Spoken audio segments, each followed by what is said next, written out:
On this episode, we head back in time to learn about Chang and Eng Bunker, the original Siamese Twins. So if you're like most people and have only heard the basics of this fascinating story, you'll love this episode of the Bangkok Podcast.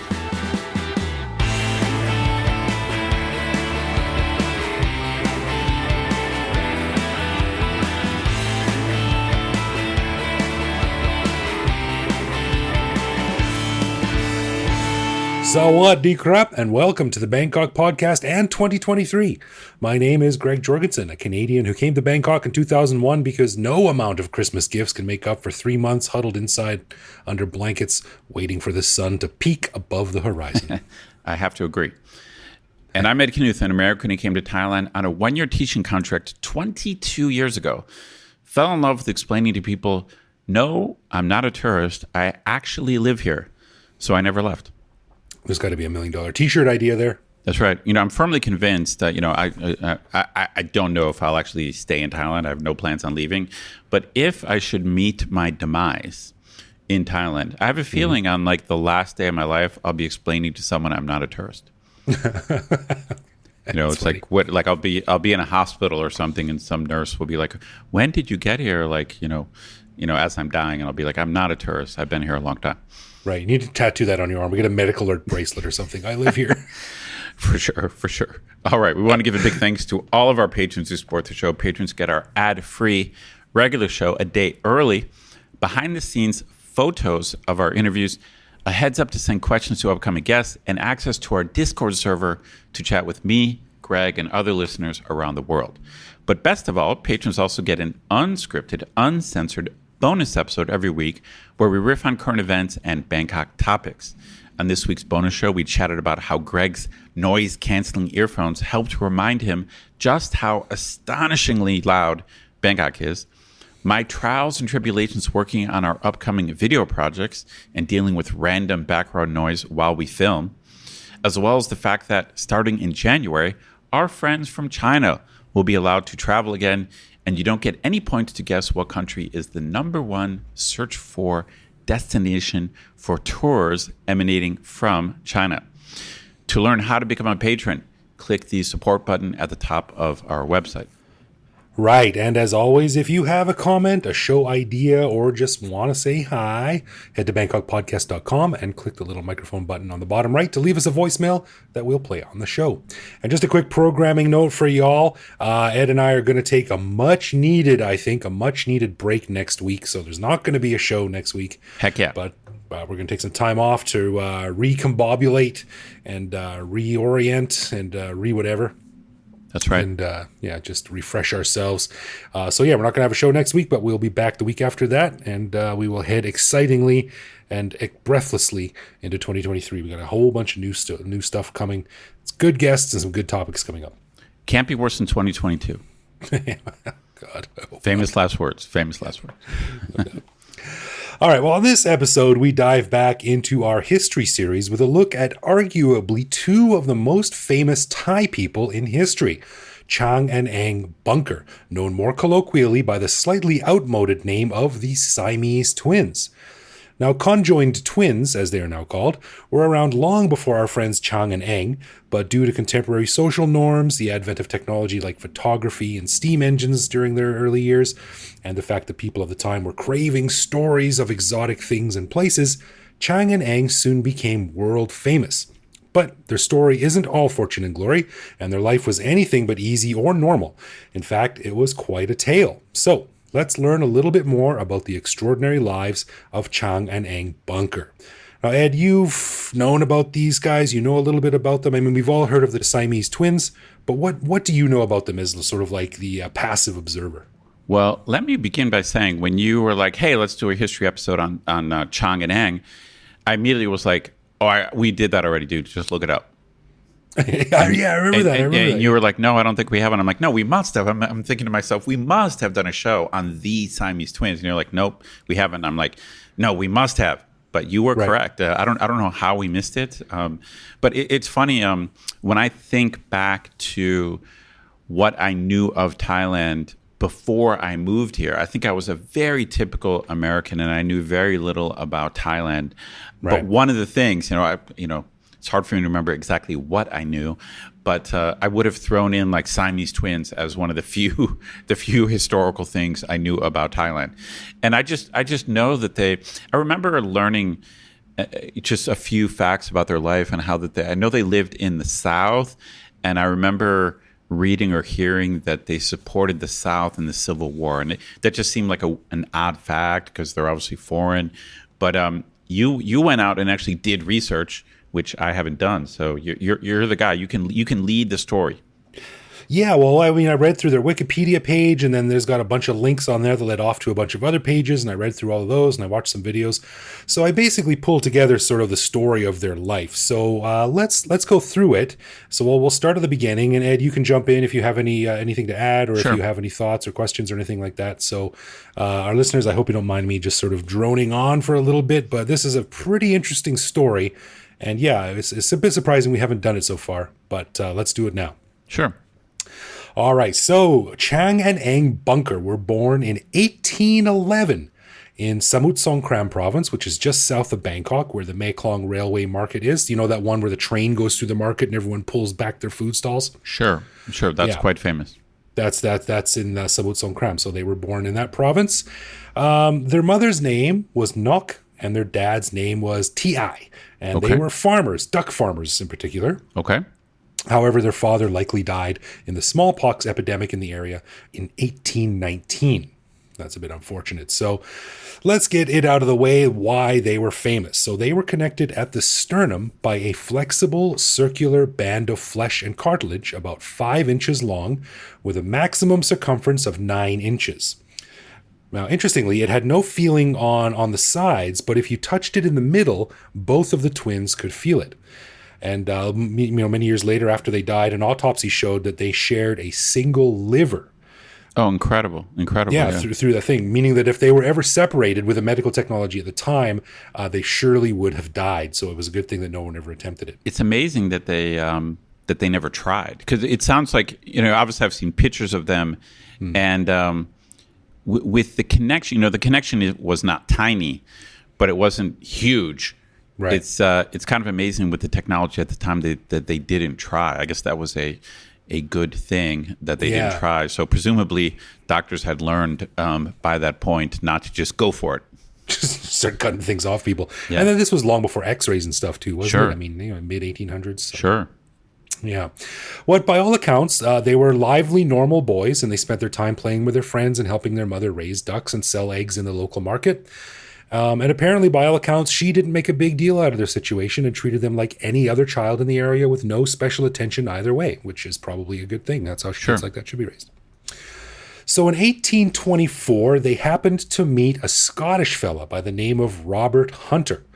Now, apparently Hunter was sailing in his boat in the Chao Phraya River at dusk, and he saw, quote, a strange animal swimming in the water, which turned out to be the boys swimming and having a bath, as people did at the time. Gotcha. Now, I got to say, in 1824, there just couldn't have been that many foreigners in Thailand.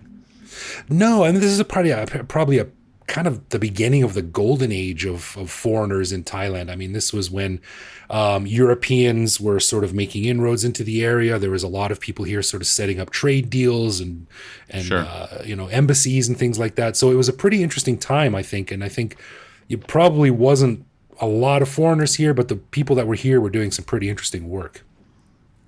Now, allow me a brief tangent here, Ed, for a little bit of background on our friend Hunter, the Scottish guy who found the boys. Sure. Now, he was an interesting guy at an interesting time in Thailand, and he probably deserves his own episode of the podcast. So let me take a tangent here really briefly. Now, his family got their start importing tobacco from Virginia into the British Isles, but he decided to go east instead of west and ended up in Singapore.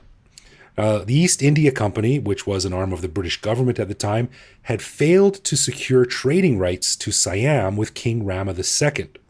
But when King Rama III succeeded to the throne in 1824 and began working with the East India Company to prepare for war with Burma, which would later become known as the First Anglo-Burmese War, Hunter showed up with a gift of 1,000 muskets and was promptly given the right to trade on behalf of the king and the nobility of Siam, and was permitted to live in Bangkok. Cool. So he saw an opportunity and he took it, right? Sure.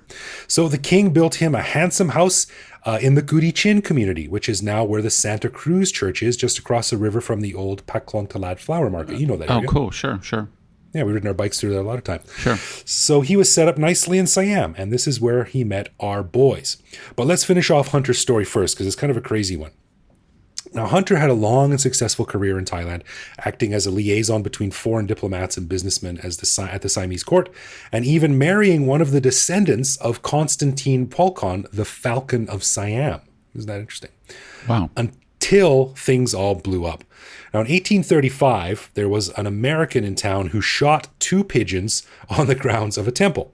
And he got into a fist fight, believe it or not, with 2 monks who were living at the temple. And he was injured quite badly. So Hunter got involved, and he took this injured American to Dan Beach Bradley. Now, another very quick tangent. Bradley is a hero of our friend and guest of the show, Rickard Dockham, as Bradley was the one who brought the first Thai script printing press to Siam. He published the first Thai newspaper and the first monolingual Thai dictionary, and was instrumental in bringing Western medicine and technology to Siam. Pretty important guy. Wow. Yeah. So anyway, Hunter brought this injured American to Dan Beach Bradley's house, and he demanded that the monks be executed for their assault on the American, which, as you can imagine, didn't go over too well. Right. So Hunter's situation in Thailand began to deteriorate, and it all came to a head with a dispute with King Rama III over the sale of a steamship. I won't get into details because it's complicated, but there was a disagreement over the price. Things were said, threats were made, and Hunter was asked in no specific terms to kindly get the hell out of Siam. And he eventually made his way back to Scotland, and he died in 1848. But check this out. That's the end of his story, but check this out. This is an interesting bit of trivia.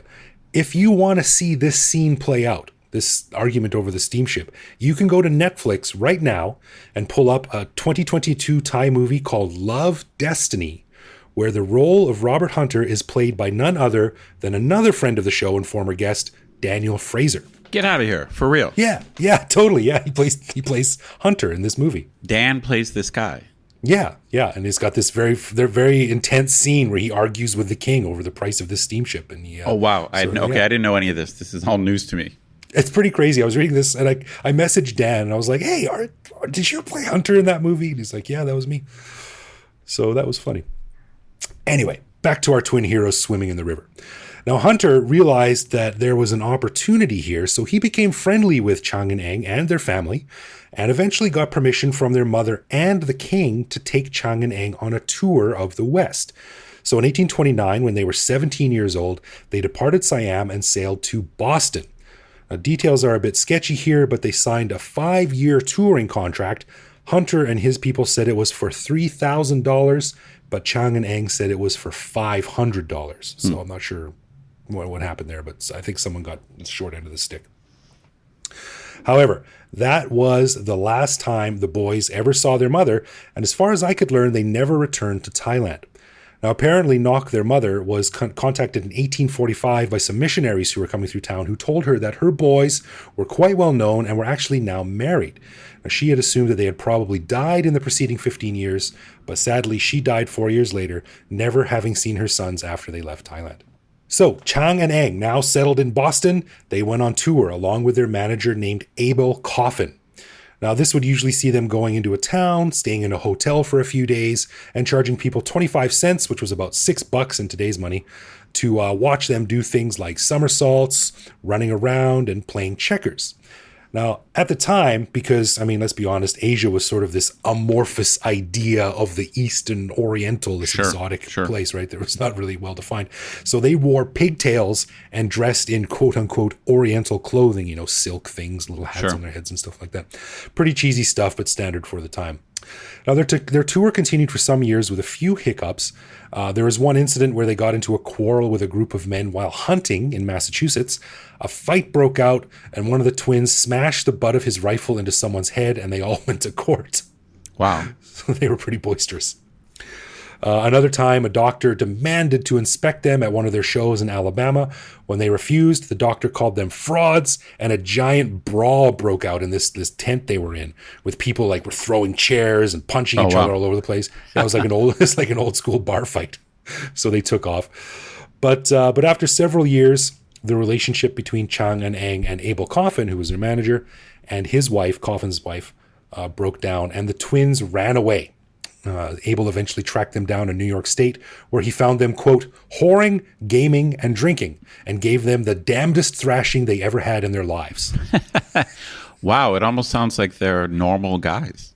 Yeah, this was in probably when they were in their probably early 20s. So, I mean, what are you going to do, right?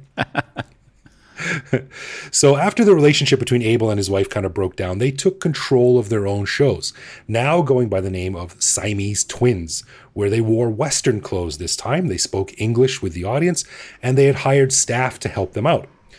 In 1839, they purchased 150 acres of land for $300, which is about $7,000 today. Oh my God, 150 acres. Do you realize how big that is? I don't know how. It's pretty big, right? It's big. That's a lot. It's big, right? That's a lot. Okay. All again, right. It was a long time ago. Yeah, it was $7,000. It's well, I don't know. I don't know how much. I don't own any land, so who knows? But anyway, that was in Trap Hill, North Carolina. They became naturalized U.S. citizens and settled quite nicely into their community as wealthy landowners and adopted the surname Bunker after a friend of theirs who had lived in New York. So they became Chang and Eng Bunker, wealthy landowners. I guess their tours were quite profitable by this time, and they saved up a goodly amount of money. Yeah, I love this story. It's so odd and bizarre, and has there ever been a movie of this? Do you know? Maybe, sort of, kind of. We'll get to that at the end, but yeah, they have been on screen, definitely. Okay. Now, an aside, like I didn't see the term freak show used much, but at the time there were freak shows. Sure. Right. Sure. Yeah. And there was a famous freak. I used it. It's not the proper word to use, not a nice word to use, but was the colloquial term of the time. There was a famous freak called Zip the Pinhead. And he had a guy that I think he had like encephalitis or something, and his head was misshapen. Yeah, I think I've seen that or heard of it. Yeah. Yeah, he was quite well known, and they actually performed with him for a time too. But they never belonged to any like freak show officially. I think they sort of did their own touring on their own. But interestingly, they were slave owners at one point, having 28 slaves to work their land and tend to their house. Now, Chang and Eng were considered non-white, but were afforded many of the privileges of white people at the time, being fairly wealthy Southern slaveholders with property rights, which was a little bit unusual. So in 1843, Chang and Eng got married, two sisters of all things. Chang got married to Adelaide Yates, and Eng got married to Sarah Yates. And Chang eventually had 10 children, and Eng slightly outdoing him by having 11. We'll come back to that later. I've heard this fact before, and it's just so unbelievable. The whole story of their life, it just sounds like fiction. Right. And I mean, I'm not the only one whose thoughts turn to dirty things when you hear about Siamese twins having 21 children between them, right? Like, you gotta wonder about the logistics. It's not just me, right? No, it's just you, man. I never thought anything like that. God. Okay, my partner Ed the Innocent. So in 1860, they did sign with P.T. Barnum for a while and did another tour of the British Isles, coming back through the Panama Canal and up to San Francisco, where they caused quite a stir because at the time of the huge number of Chinese immigrants who had settled there in the wake of the California gold rush, right? So they headed back to North Carolina in 1861, just as the U.S. Civil War was breaking out. Now, this is an interesting part, and Ed, you and I talked about this before the show because this is what you thought as well. There are a lot of rumors that they fought on one particular side in the Civil War. That's right. But in reality, by the time the war broke out, they were 50 years old, and they were connected, so it's not like they could be running around battlefields together probably very effectively. Right. Yeah. However, they were used in some pretty creative propaganda at the time, with most of it centering around the, quote, two halves of a whole thing, or along the lines of, even if you are divided, you're still connected somehow, because obviously the country was going through this schism where it was split in two. There's even rumors that Chang wanted to paint their connecting tissue black signifying the central theme of the Civil War. But Eng did not want to do this, and this caused a lot of friction between the two. That is so odd. I don't even know what to think about that. That is so odd. I don't know. And all this, of course, is taken with a grain of salt because this is just research I found online. So we'll know about that. But now I found a lot written about whether or not they supported the Union or the Confederacy, but it's unclear whether they ever actively came out in support of one side or the other. However, the fact that they did own slaves and had large investments in Confederate interests lends credence to the idea that they did support the South in some way, but it's hard to come down definitively on either side. However, Eng was drafted into the Union Army. Oh, really? But he was unable to fight due to his condition, so that never went anywhere. And each one had a son that fought on the side of the Confederates. Interesting. Both sons survived the war and then went back to the plantation when all was said and done. However, Chang and Eng did not emerge from the war unscathed. They had lent a lot of money out, as I said previously, with a lot of investments, which was repaid in Confederate dollars. And after the Confederates lost the war, those dollars became essentially worthless. And of course, they lost their slaves after the Emancipation Proclamation was signed by Abraham Lincoln. So they were, financially, they took a big hit when the war ended. So at this point, they went back on tour to try and resurrect some of the old razzle-dazzle. But times had changed. They were, after all, former slave owners who some said were not much lighter skinned than the slaves they used to own. So their tour at this time wasn't as big of a success as they were hoping. Interesting. Yeah. In 1868, they headed back to Europe with some of their children, but by 1870, they were effectively retired and were starting to have some medical issues. Chang started to go first with some paralysis on his right side, and he became a very heavy drinker. In 1874, he developed bronchitis, which got progressively worse. And on the night of January 17th, 1874, one of Eng's sons went to check on them in bed and saw that Chang had died.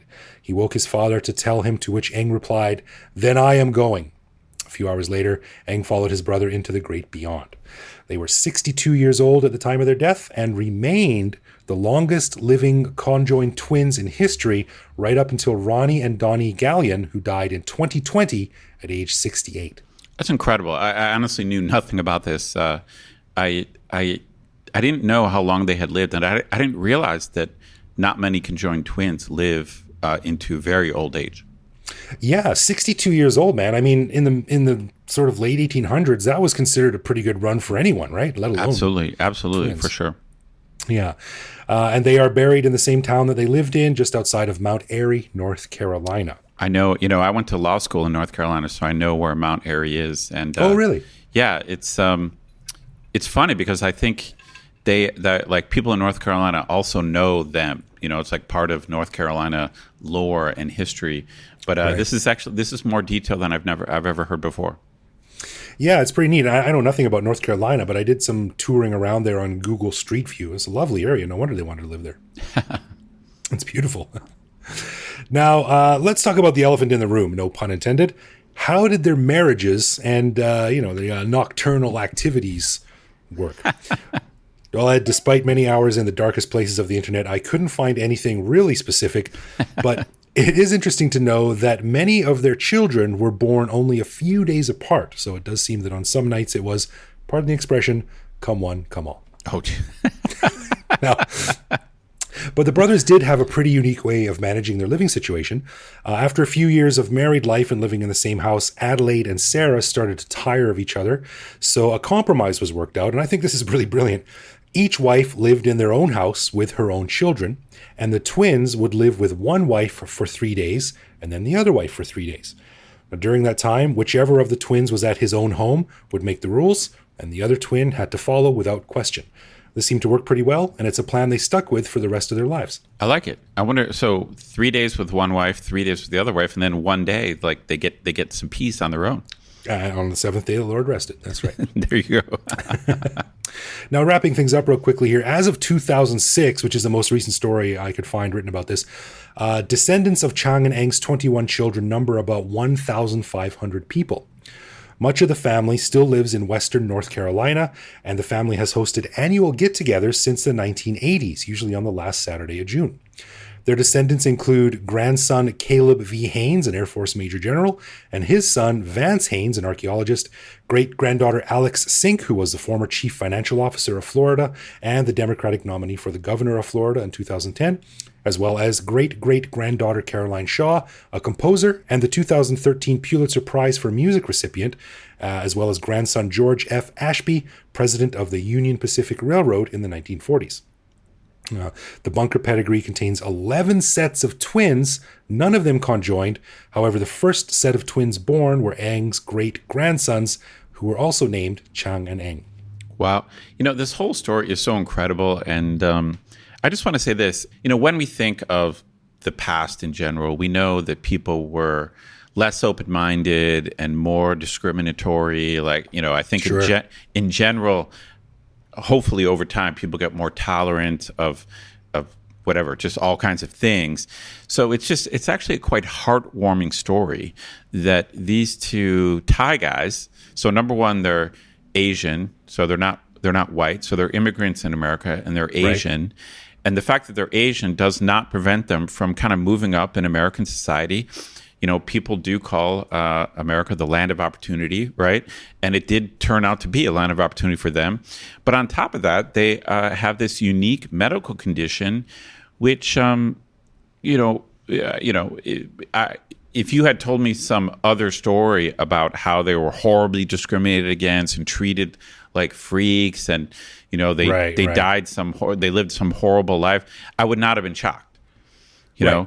So the fact that they got married to American women, like presumably white women. I don't know. I haven't seen pictures, but they were. Yeah. They integrated into American society, Southern society, which even has a reputation for being less tolerant, to be blunt. It's actually a very heartwarming story. It is, yeah, and I skipped over some of the information. I mean, when they did get married, there was some commotion. They got a couple of bricks thrown through their windows and stuff like that.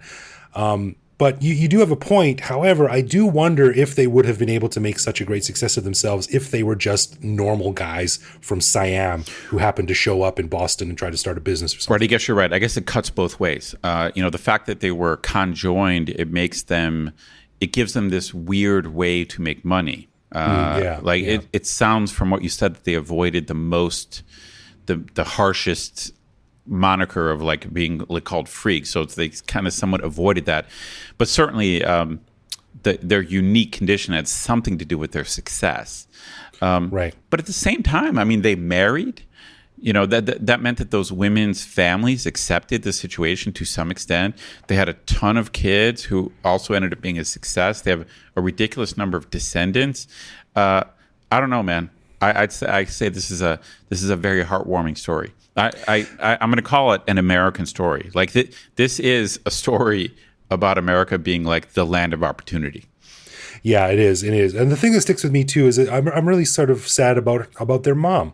This woman whose husband has died, was raising her sons to try and be the best that they could be with their condition. And then one day they left, gave her some money, and she never saw them again. Her boys just disappeared, and she just assumed they were dead. I agree. Yeah. But I doubt they would have been as successful or had so many kids had they stayed in Siam. Probably. Yeah, you're probably right. They would have probably been raised in poverty and never gone much further from the family farm kind of thing. But I mean, this guy Hunter who kind of discovered them. I mean, it's such a fascinating story because this is one of those stories of like Colonel Tom Parker, or you get these people who see the opportunity in someone else, and maybe he profited from that. Maybe he was actually self-interested, but in the end, he got them to America, which created all this other opportunity for them. Yeah, exactly. Yeah, it was a bit of an exploitative move, but at the same time, it exposed them to a whole new land of opportunity, like you said. Man, do you know more? Like, obviously they've appeared in films, but has their life story ever been told properly in a film? I don't know. I imagine there's probably been several Thai films made over the years about that, but I couldn't find. I didn't look too thoroughly, to be honest with you. But I did find that, and I will include this in the show notes, links in the show notes.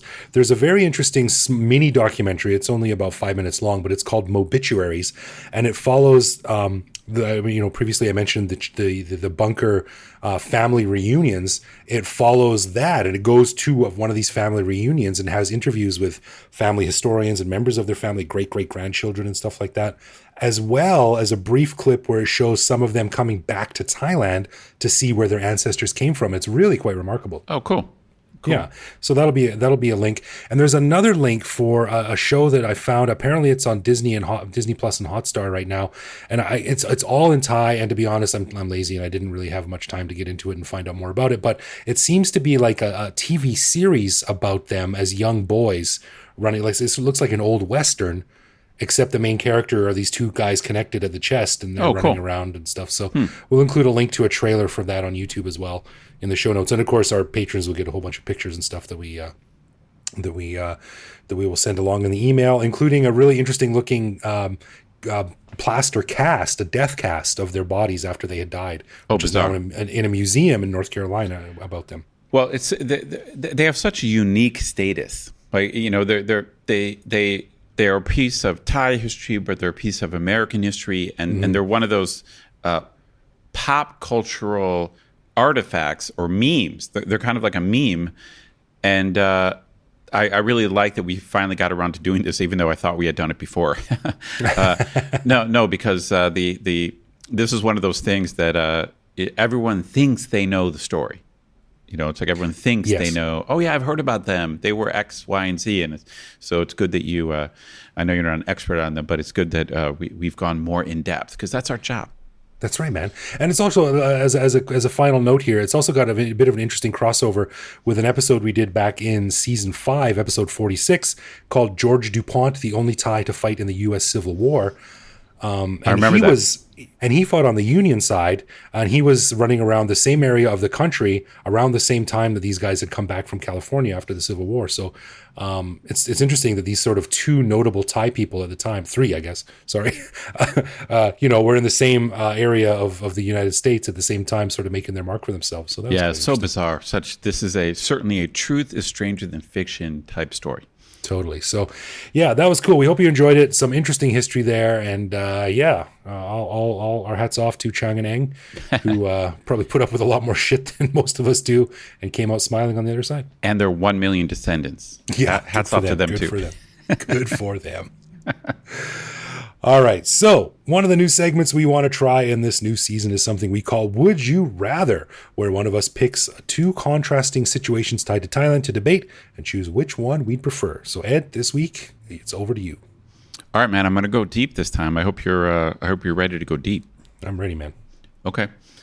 Well, I teach political science. I'm a former lawyer, and I would call myself a rule of law guy. You are famously a rule of law guy. No doubt about that. But it's funny living here in Thailand and seeing at least certain parts of Thai society where you might say the rule of law is weaker, would be a polite way to put it. Okay. What's your take on, I was just thinking about this because a friend of mine was complaining about driving in Thailand. And listeners, in case you're not aware, driving in Thailand, obviously there are traffic rules and laws, and they are occasionally enforced. But a lot of times, if you get stopped for a traffic violation, as Greg will attest, you might be able to get out of it by maybe paying, let's just say, a fine on the spot. Okay, yeah.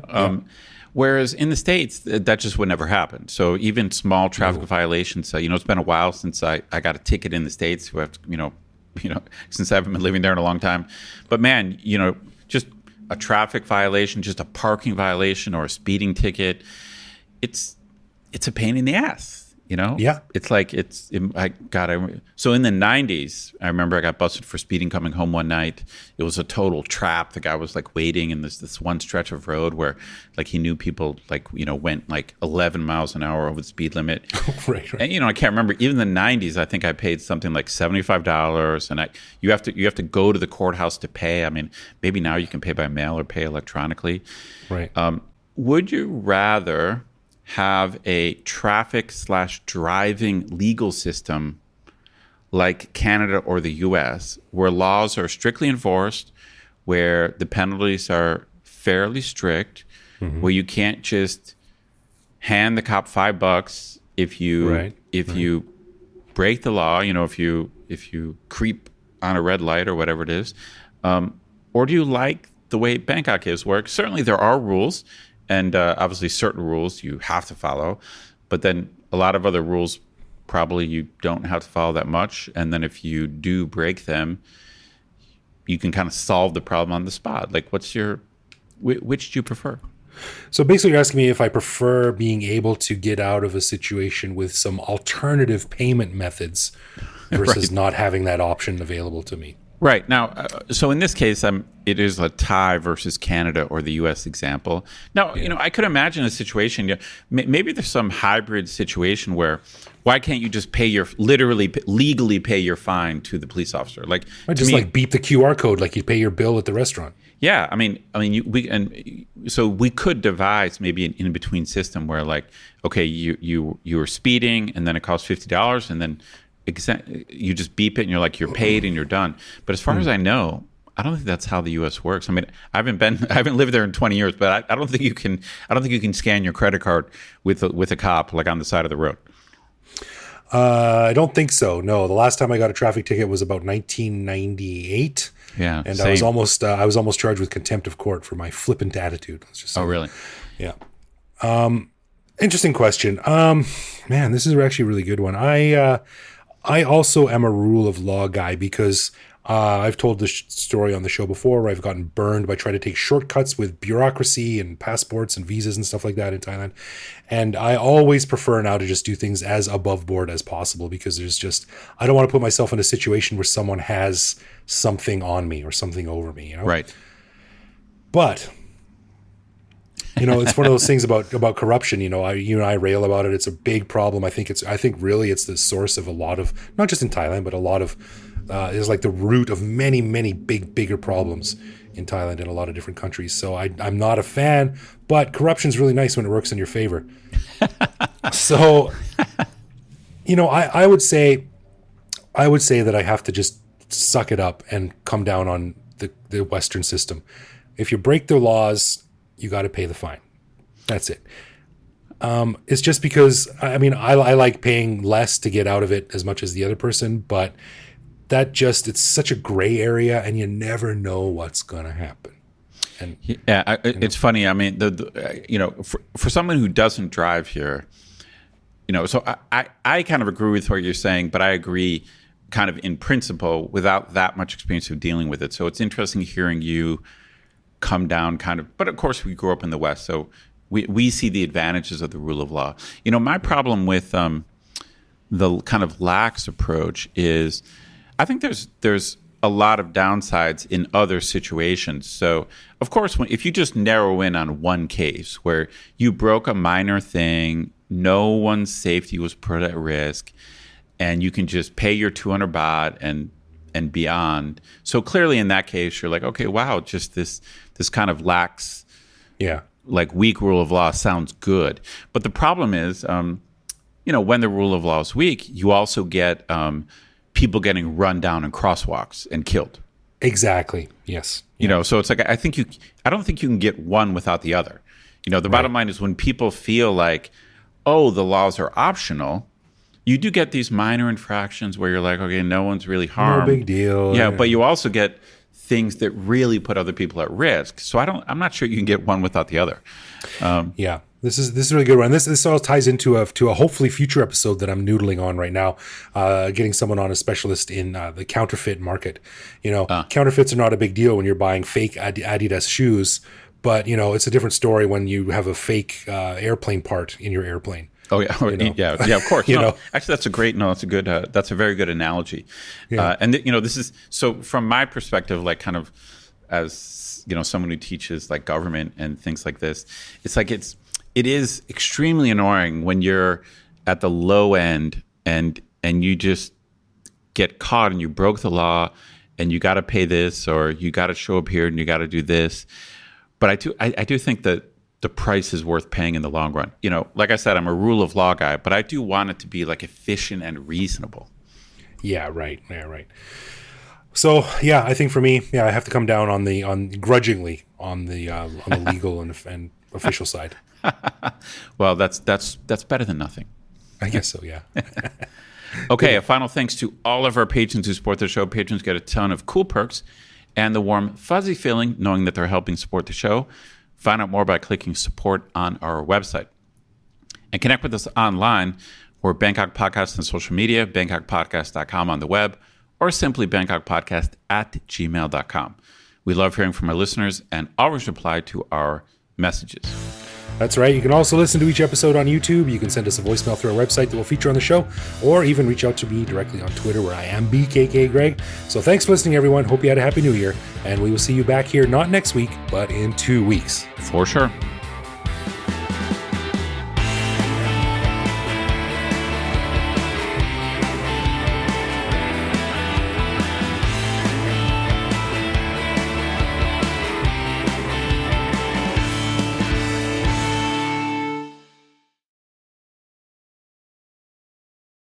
So much great literature is political. I mean, can politics ruin a story? Yes, it can. But just because you're like, oh, I can smell the politics, and I'm like, yeah, dude, yeah, that's life. I saw someone complaining that Andor was all like, oh, Star Wars got all political. It's like, are you fucking crazy? Star Wars has been only about politics. Yeah, it looks like the Empire. It's the rebels versus the Empire. It's like, it drives me crazy. This attitude. All right, here we go. We are recording already. All right, go. We are. Yeah.